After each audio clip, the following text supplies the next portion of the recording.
Praise the Lord. ஒரே ஒரு வசனத்தை கூட காண்பித்து கொடுக்கிறேன். எபிரேயர் 13வது அதிகாரம் 6வது வசனம்.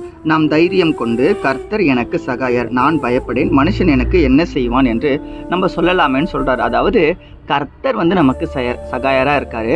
நீங்கள் தைரியமாக இருங்க, மனுஷங்களால் உங்களை ஒன்றுமே பண்ண முடியாதுன்னு ஆண்டவர் சொல்லிட்டாருங்க. மனுஷங்களால் ஒன்றுமே பண்ண முடியாதாம்மா, அப்புறம் நம்ம எங்கே பயப்படணும்? இன்னைக்கு இந்த வசனத்தில் கூட பார்த்தீங்கன்னா பயப்படாதீங்கன்னு போடப்பட்டிருக்கு. நீங்கள் பயப்படுறீங்க தானே, உங்கள் படிப்பை பார்த்து, உங்கள் வேலையை பார்த்து, உங்கள் குடும்பத்தை பார்த்து, உங்கள் பிரச்சனையை பார்த்து, உங்கள் வியாதியை பார்த்து, என்னுடைய சொந்தக்காரங்களை என்ன கேவலப்படுத்துறாங்க, எனக்கு ஒன்றும் குழந்தையா இருக்குன்னு சொல்லி நிறைய காரியத்தை குறித்து பயப்படுறீங்க. வாழ்க்கை முடிஞ்சிச்சுன்னு நினச்சி பயப்படுறீங்க, தற்கொலை எண்ணத்தில் போயிட்டு இருக்கீங்க. ஆண்டவர் உங்களை பார்த்து தான் சொல்கிறாரு, தைரியமாக இரு, உன் பிரச்சனையை நான் மாற்றுவேன் அப்படின்ட்டு. யோபுனுடைய வாழ்க்கையில பார்த்தீங்கன்னா நல்ல ஆசீர்வாதமா இருந்தாரு. ஆனால் எல்லாத்தையும் இழக்கப்பட்ட நிலைமை ஆயிடுச்சு.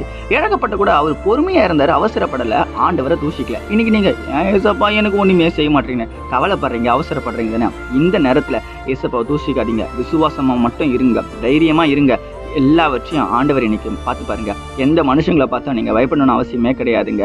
கோலியாத்தை பீட் பண்றதுக்கு தாவீதை உருவாக்குனது போல இன்னைக்கு உங்க வாழ்க்கை இருக்க பிரச்சனைகளை பீட் பண்றதுக்கு உங்களை உருவாக்கி இருக்காருங்க. உங்க பிரச்சனைகள் எல்லாம் நீங்க பீட் பண்ணுவீங்க, நீங்க ஜெயிப்பீங்க கண்டிப்பா. நான் விசுவாசிக்கிறேன். நீங்க விசுவாசிக்கிறீங்கன்னா ஆமென் போட்டுக்கோங்க. உங்க நண்பர்களுக்கு பகிர்ந்து கொள்ளுங்க. God bless you. ஆமென்.